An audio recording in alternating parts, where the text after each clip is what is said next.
Students, welcome to Gyanpedia virtual classes. आज की हमारी क्लास में आप सभी का स्वागत है।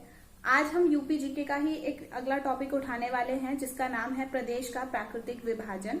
यहाँ से हमारी यूपी की जो पर्टिकुलर सीरीज है वो स्टार्ट हो रही है। अभी तक हमने यूपी के अलग अलग टॉपिक उठाए थे, बट अब यहाँ से हम सीरीज वाइज चलने वाले हैं। आज का जो हमारा टॉपिक है वो प्राकृतिक विभाजन है, जिसे हम भौतिक विभाजन भी कहते हैं। यूपी का भौतिक विभाजन या फिजिकल डिवीजन।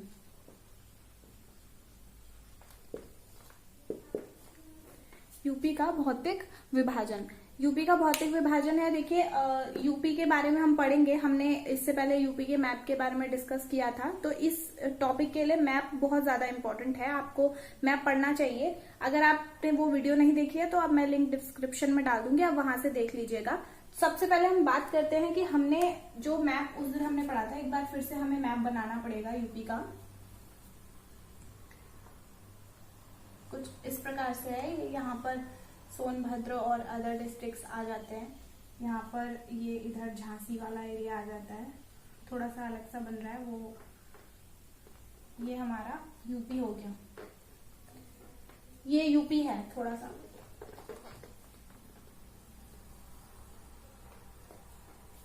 जब भी हम किसी मैप के बारे में डिस्कस करते हैं तो देखिए मैप में क्या होता है, हमें डायरेक्शंस पता करने के लिए कुछ मानक हैं, वो हमें याद करने होते हैं। देखिए, ऊपर की साइड हमेशा जो होती है नॉर्थ होती है, यानी उत्तर दिशा, नीचे जो है साउथ, और इधर की साइड होता है हमारा पूर्व यानी कि ईस्ट, और यहाँ पर होता है वेस्ट। तो क्या है, देखिए उत्तर की तरफ हमारा, जब हम ऊपर देखेंगे, हमारा उत्तर की तरफ जो यूपी है ये दक्षिण है, ये इसका पूर्व है और ये इसका पश्चिम है। ये उत्तर हो गया, ये पूर्व हो गया, ये दक्षिण हो गया और ये पश्चिम हो गया। तो देखिए क्या होता है, जब भी उत्तर पूर्व दक्षिण और पश्चिम की बात हमने करी है, हम पहले ये निपटा लेते हैं कि इस मैप का हमें क्या काम है। देखिए उत्तर का क्या है, उत्तर में हमारे क्या क्या है, एक उत्तराखंड है राज्य, और देश पड़ता है नेपाल। इधर की साइड नेपाल को और उत्तराखंड को उत्तर प्रदेश से जो पर्वत श्रेणी है जो अलग करती है, ये कई बार एग्जाम्स में आ रखी है ये चीज। तो वो कौन सी पर्वत श्रेणी है, शिवालिक। वो शिवालिक पर्वत श्रेणी है जो उत्तराखंड को नेपाल से अलग करती है, और उत्तराखंड को और नेपाल को यूपी से अलग करती है। वो शिवालिक पर्वत श्रेणी है। यहाँ पर पेपर में पूछ लिया जाता है कि कौन सी पर्वत श्रेणी है जो उत्तराखंड को और नेपाल को यूपी से अलग करती है, तो ये शिवालिक पर्वत श्रेणी है। यहाँ पर जो जिला है वो मैंने जिले वाली वीडियो में, मंडल वाली वीडियो में बताया था, सहारनपुर जिला है। पूर्व में हमारे पड़ेगा बिहार और झारखंड, बिहार और झारखंड। इधर की साइड यदि हम पश्चिम की साइड पे बात करें तो दिल्ली, हरियाणा और राजस्थान। दिल्ली, हरियाणा और राजस्थान, ये तीन राज्य हैं जो इधर की तरफ पड़ेंगे। दक्षिण में अगर हम देखते हैं तो मध्य प्रदेश है, और यहाँ इधर की साइड में जो है वो थोड़ा सा छत्तीसगढ़ की सीमा भी लग जाती है। तो ये हमारे जो आसपास के पड़ोसी जो चीजें हैं उनके बारे में हमने जान लिया। उत्तराखंड को जो यूपी से अलग कर रहा है, कई बार आया है, वो है शिवालिक। और यहाँ उत्तर में जो है यूपी में ही और उत्तराखंड की सीमा पे भी हिमालय पर्वत श्रेणी है, सबसे ज्यादा इंपॉर्टेंट है। उसके अलावा यदि हम इधर की साइड में बात करें तो यहाँ से हमारी जो नदियां जाती हैं, जो एक बार को ये हो सकता है कि हरियाणा, दिल्ली और राजस्थान को जो बाउंड्री है वहां पर कौन सी नदी है, देखिए यमुना नदी है, हल्की सी आती है, ज्यादा नहीं आती, यमुना नदी है। उसके अलावा जब हम बात कर लेते हैं, हम बात कर रहे हैं यहाँ पर उसकी बाउंड्रीज की, उत्तर प्रदेश की बाउंड्रीज की, तो यहाँ पर जो साइड में एक नदी बहती है, जो यहाँ पर नदी बहती है, उस नदी का क्या नाम है, उस नदी का नाम है गंडक नदी। जो बिहार की सीमा पे लगती है, यूपी और बिहार की सीमा पे जो नदी लगती है वो है गंडक नदी। अब हम देख लेते हैं कि फिजिकल डिवीजन जो बनाया गया है, जो यूपी का डिवीजन है, वो किस बेस पे किया गया है। देखिए सबसे बड़ा बेस है डिवीजन करने का, वो नदियां हैं, ये आप ध्यान में रख लीजिए। और इसके जो हमारे यूपी है उसके 3 पार्ट हैं, वो मैं अभी बताऊंगी इसको मिटाने के बाद, आप ध्यान रख लीजिए। पर्वतीय भाग है, एक मध्य मैदान है और एक दक्षिण का पठार है। पर्वतीय भाग जो है वो अलग हो चुका है हमारे यूपी से, तो उसकी जगह पे अब नया दूसरा पार्ट पढ़ा जाता है। लेकिन पर्वतीय भाग कौन सा है? उत्तराखंड है। उत्तराखंड की पर्वतीय जो नदियां हैं वो पर्वतों से तो बह के आती हैं, वो पर्वतों से बह के आ रही है। मैं यहाँ पर एक सीरीज लिख देती हूँ। देखिए, पर्वतों से नदी जब निकलती है, सेकेंड पार्ट, वो रास्ते में अपने साथ कंकड़, पत्थर, बालू, बहुत सारी चीजें लाती है। तो कंकड़, पत्थर, बड़े बड़े बालू, वो एक जगह पे उसने एकत्रित कर दिए, बड़ी बड़ी चीजें, कंकड़ और पत्थर एकत्रित कर दिए। फिर वो थोड़ा सा आगे बढ़ी, वहां पर उसने बालू और कीचड़ इकट्ठी कर दी। फिर वो थोड़ा सा आगे बढ़ी, वहां पर उसने मिट्टी इकट्ठी कर दी। तो ये पार्ट्स हैं, ये सीरीज है, हम देखेंगे किस प्रकार से हम क्यों पढ़ रहे हैं इसको। तो नदी है, जब भी पर्वतों से निकलती है, कंकड़ पत्थर अपने साथ लेकर आती है, बालू कीचड़ अपने साथ लेके आती है, मिट्टी अपने साथ लेके आती है। उसी बेस पे इस पूरे के पूरे मैदान का जो है वो निर्माण हुआ है। ये बहुत कम समय में नहीं हुआ है, बहुत लंबा समय है, उसका निर्माण बहुत लंबे समय से हो रहा है, हजारों सालों से हो रहा है। तो अभी हम देख लेते हैं, साइड में मैं छोटा सा मैप बना दूंगी अंडरस्टैंडिंग के लिए। बाकी ये हमारा हो गया। श्रेणी पूछ ली जाएगी कि अगर एग्जाम में कि नेपाल को कौन सी श्रेणी अलग कर रही है यूपी से, या फिर उत्तराखंड को या बिहार को कौन सी नदी जो है वो अलग कर रही है, दक्षिण में कौन सा प्रदेश है, उत्तर में कौन सा प्रदेश है, ये पूछ लिया जाता है। तो ये उस सीरीज उस लिहाज से जो है ये इम्पोर्टेंट है। नेक्स्ट हम देखते हैं जो इसके हिस्से हैं, जो जितने भागों में इसको हमने बांटा है, प्राकृतिक विभाजन जो किया गया वो किस बेस पे किया गया।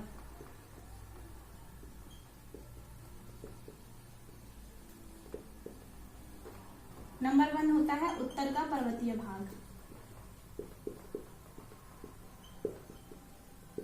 उत्तर का पर्वतीय भाग। नंबर 2 है मध्य मैदान, और नंबर 3 है हमारा दक्षिण का पठार। 3 पार्ट्स हैं, दक्षिण का पठार। मैं यहाँ पर एक बार मैप और बना देती हूँ, क्योंकि उसके बिना जो है ना वो समझना बहुत मुश्किल हो जाएगा। छोटा सा बना रही हूँ।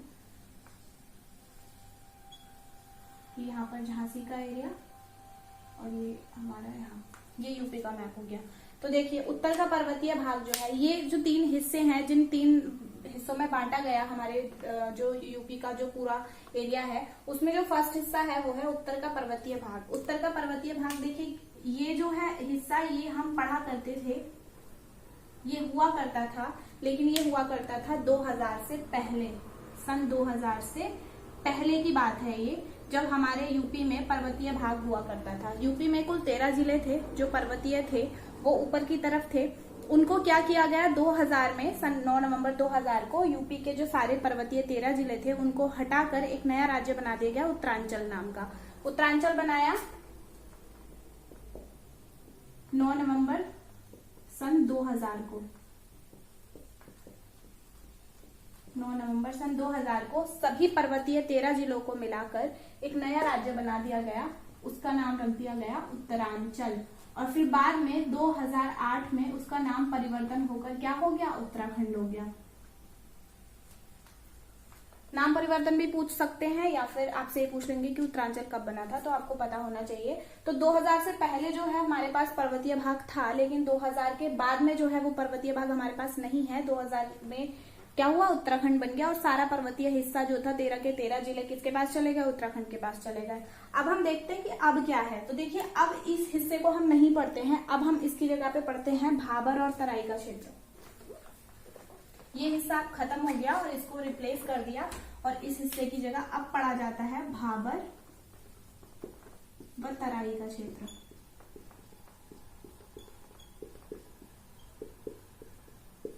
भाबर और तराई का क्षेत्र। तो हम स्टार्ट करेंगे अब नए तरीके से, भाबर और तराई का क्षेत्र, मध्य मैदान और दक्षिण का मैदान, इसको हम पढ़ेंगे। तो इसके लिए सबसे पहले मैप हमें देखना जरूरी है। मैप में देखिए, हमने बताया आपको, नदियां जो है वो ऊपर से आएंगी, पहाड़ों से आएंगी। सीरीज है एक, बताइए देखिए,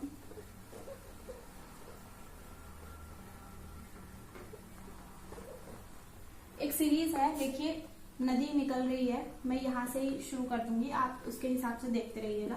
फर्स्ट जो हम पढ़ रहे हैं वो हम पढ़ रहे हैं भाबर और तराई। भाबर और तराई का क्षेत्र। इनको पढ़ने के लिए ना आपको मैप बहुत ज्यादा जरूरी है, तो मैप आपको याद होना चाहिए यूपी का सब कुछ पढ़ने के लिए। उसके लिए वीडियो का लिंक जो है वो डिस्क्रिप्शन में डाल देंगे हम, इजीली आपको मैप जो है उससे याद हो जाएगा।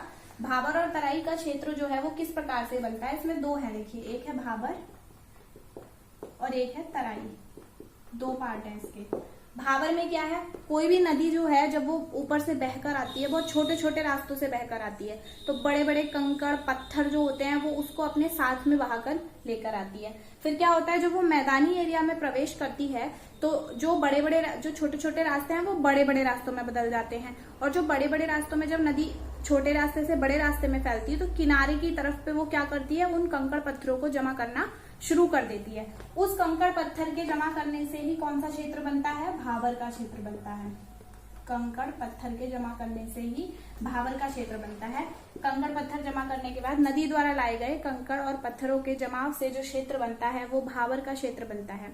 इसकी विशेषता क्या देखिए, ये होता है हमारा यहाँ जो बिल्कुल ये वाले एरिया है, इस तरीके से चौड़ाई के साथ जाता है और यहाँ पर जाते जाते इसकी जो चौड़ाई है वो कम हो जाती है। इधर ज्यादा है और वहां पहुंचते पहुंचते बिहार की सीमा तक जाते जाते जो चौड़ाई है वो कम हो जाती है।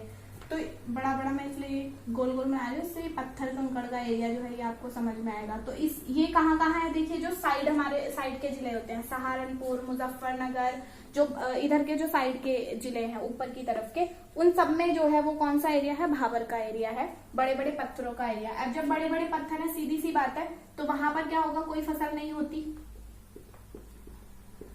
कोई भी फसल नहीं होती। पेड़ जो है वहां पर बड़े होते हैं, क्योंकि एरिया जो है वो मतलब बड़े भी नहीं कहेंगे तो नॉर्मली पेड़ होते हैं, पेड़ों में कोई वो नहीं है, लेकिन फसल कोई नहीं होती है क्योंकि वहां की जो भूमि है वो उपजाऊ नहीं होती है।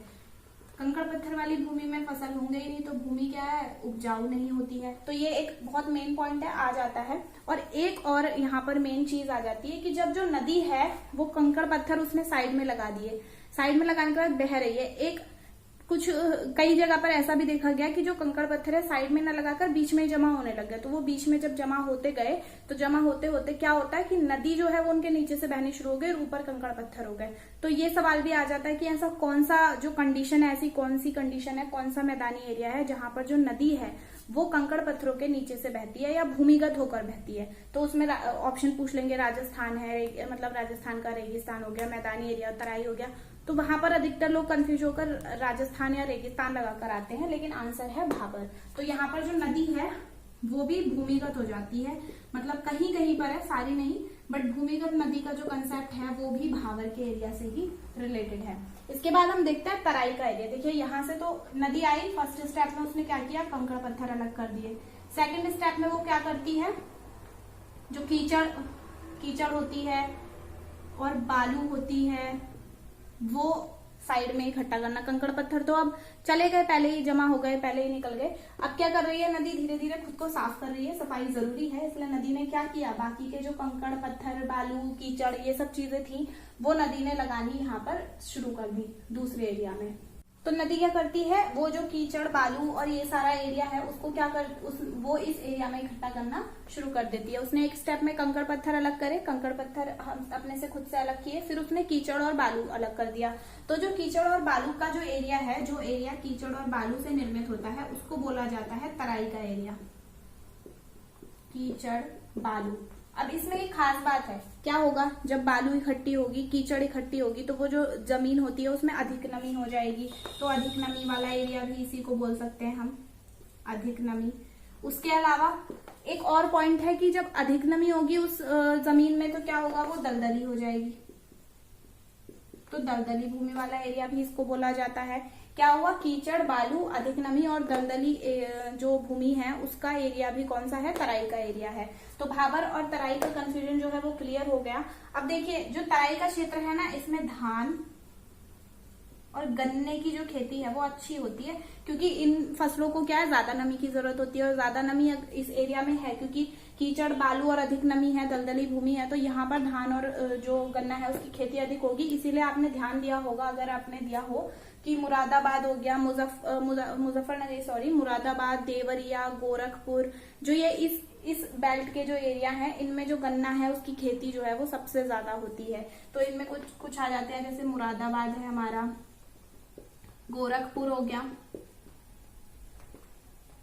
देवरिया है, ये कुछ इसके साथ वाले जो जिले हैं उनकी जो बेल्ट है उसमें क्या है, गन्ने की खेती जो है वो ज्यादा होती है, तो उधर के किसान जो है वो गन्ना ज्यादा उगाते हैं। वही रीजन है कि इस एरिया में जो नमी है ना, भूमि में, मृदा में जो नमी है वो ज्यादा है, क्योंकि जो कीचड़ और बालू का एरिया है, कीचड़ आ रही है, नदी यहाँ पर छोड़कर जा रही है, तो इस प्रकार से जो ये एरिया है ये ज्यादा उपजाऊ हो जाता है, भूमि ज्यादा उपजाऊ होती है, जिसकी वजह से यहाँ पर क्या होगा, ज्यादा नमी वाली फसलें होती हैं, उपजाऊ भूमि होती है। तो ये हमारा तराई क्षेत्र हो गया। भाबर में क्या था, कीचड़, जो बड़े बड़े कंकड़ और पत्थर हैं वो इकट्ठे होते हैं, तराई में क्या है, कीचड़ और बालू इकट्ठी होती है। तो 2 स्टेप्स हो गए। अब हमारा अगला आता है मध्य मैदान। अभी नदी की जो है वो पूरी सफाई नहीं हुई है, अभी नदी में कुछ और अशुद्धियां बाकी हैं, तो नदी अपनी दूसरी सफाई करती है मध्य मैदान वाले एरिया में। मध्य मैदान का एरिया देखिए, जब नदी ने कीचड़ बालू छोड़ दिया, अब उसके बाद नेक्स्ट आता है मिट्टी। ये याद करने की ट्रिक है आपकी, यहाँ पर वो छोड़ेगी मिट्टी। कीचड़ बालू छोड़ा उसने, सबसे पहले कंकड़ पत्थर छोड़ा, वो था भाबर क्षेत्र, फिर कीचड़ बालू छोड़ा उसने सेकंड स्टेप में, तो क्या हुआ, तराई का क्षेत्र हुआ। तीसरा हमारा आ गया यहाँ पर मध्य मैदान, मतलब उसने क्या छोड़ दी, मिट्टी। अब मिट्टी किस प्रकार से, देखिए, कुछ मिट्टी जो है वो पीछे से नदी ला रही है, बची हुई मिट्टी है, तो वो क्या होती है, नदी ये यहाँ से इस रास्ते से नदी बह रही है, सपोज मिट्टी है वो यहाँ पर साइड में इकट्ठा करना शुरू कर देती है। या फिर ऐसा होता है कि जब बाढ़ आती है, बहुत बाढ़ आ गई, समय समय पर बाढ़ें आती रहती है, तो वो मिट्टी क्या करती है, साइड में जमा करना शुरू कर देती है। तो उससे जो मैदान का निर्माण होता है उसे मध्यवर्ती मैदान यानी कि मध्य मैदान कहते हैं। ये एरिया हमारा यहाँ से है, ये जो बीच वाला एरिया है इसको हम बोलेंगे मध्यवर्ती मैदान। समझ रहे हैं? तो मध्यवर्ती मैदान क्या है, मतलब नदी द्वारा लाई गई जो मिट्टी है या फिर बाढ़ के द्वारा लाई गई जो मिट्टी है उससे जो निर्मित हो रहा है मैदान, उसे हम बोलेंगे मध्यवर्ती मैदान। अब ये मध्यवर्ती मैदान जो है वो इसके भी 2 पार्ट्स हैं, एक है इसका खादर और एक पार्ट है बांगर। बांगर और खादर में देखिए क्या मेन इंपॉर्टेंट चीजें हैं, इससे रिलेटेड आ जाता है।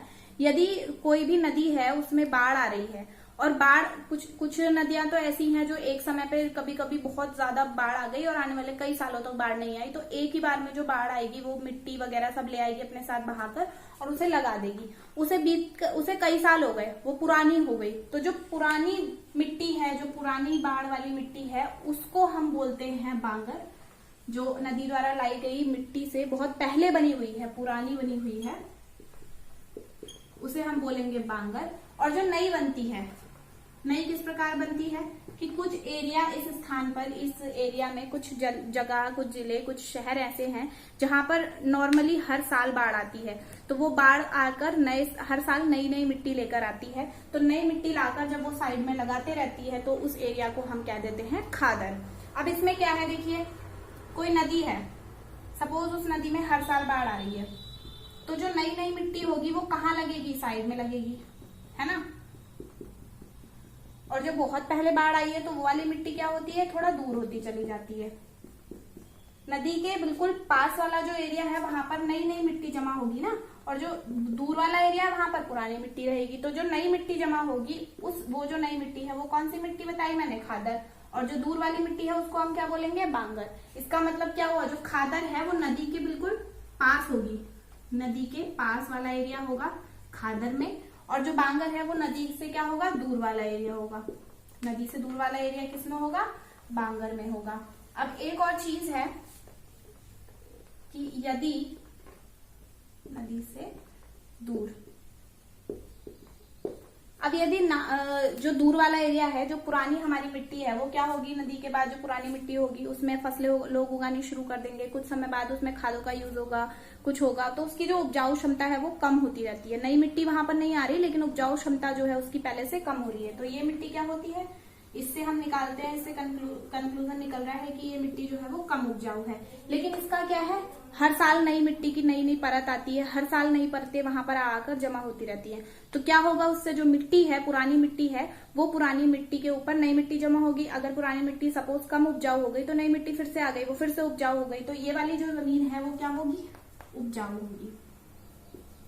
तो अगर ये आ जाए कि खादर और बांगर में कौन सी जमीन ज्यादा उपजाऊ होती है, तो कौन सी होती है, खादर होती है, क्योंकि यहाँ पर जो मिट्टी है वो नई मिट्टी आकर जमा हो रही है। इसके बाद ये हमारा हो गया मध्य मैदान। अब हम देख लेंगे दक्षिण का पठारी भाग, जो हमारा थर्ड पार्ट है, और उसके बाद ये लेक्चर, ये वीडियो हमारी खत्म हो जाएगी। दक्षिण का पठारी भाग,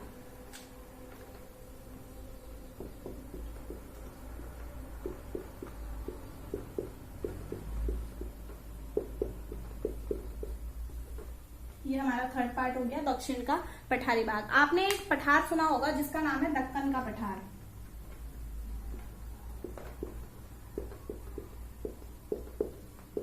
दक्कन माने दक्षिण, तो दक्कन का जो पठार है उसका कुछ एरिया जो है वो यूपी में लगता है। मतलब इस दक्कन के पठार का उत्तरी भाग जो है वो यूपी में लगता है, उत्तर प्रदेश में आता है। इधर की साइड थोड़ा बहुत आता होगा, ज्यादा नहीं, लेकिन थोड़ा आता है। तो दक्कन के पठार का जो एरिया है वो क्या आता है, उत्तरी भाग। पठार क्या होते हैं, पर्वतों से तो नीचे होते हैं, लेकिन मैदानी भाग से ऊंचे होते हैं। तो ये वाला जो एरिया पर्वतों जैसा तो ऊंचा नहीं है, लेकिन जो पर्वतों से थोड़ा कम नीचा एरिया है वो उसे हम बोलेंगे पठार। तो दक्कन का पठार कहाँ पर शुरू हो रहा है, यूपी से शुरू हो रहा है। उसका उत्तरी भाग जो मतलब ऊपर का जो भाग है वो किस में आ रहा है, यूपी में आ रहा है। तो शुरुआत यहीं से हो रही है, शुरुआत जो है वो यहीं से हो रही है। अब ये कौन कौन से जिले हैं, देखिए, ये महोबा हो गया, जो साइड के हमारे नीचे साइड के जिले हैं ये वाले, ये सब जिले जो हैं वो हमारे दक्कन के पठारी भाग में आ जाएंगे, दक्षिण के पठारी भाग में ये वाले जिले। तो यहाँ पर कौन कौन से है, महोबा है, एक चित्रकूट है, झांसी है, हमीरपुर हो गया, सोनभद्र है,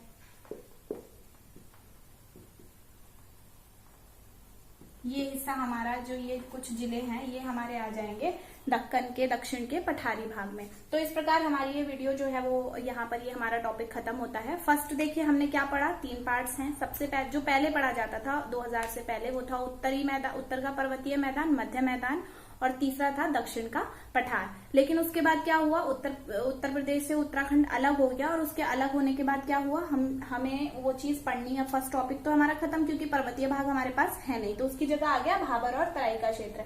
भाबर क्या था, नदियों के द्वारा लाई गई बड़ी बड़ी कंकड़ और पत्थर से मिलकर जो एरिया बना हुआ होता है उसे भाबर कहते हैं। कम उपजाऊ होता है, यहाँ पर खेती नहीं होती, लेकिन यहाँ के जो पेड़ हैं और जो घास है वो लंबी होती है।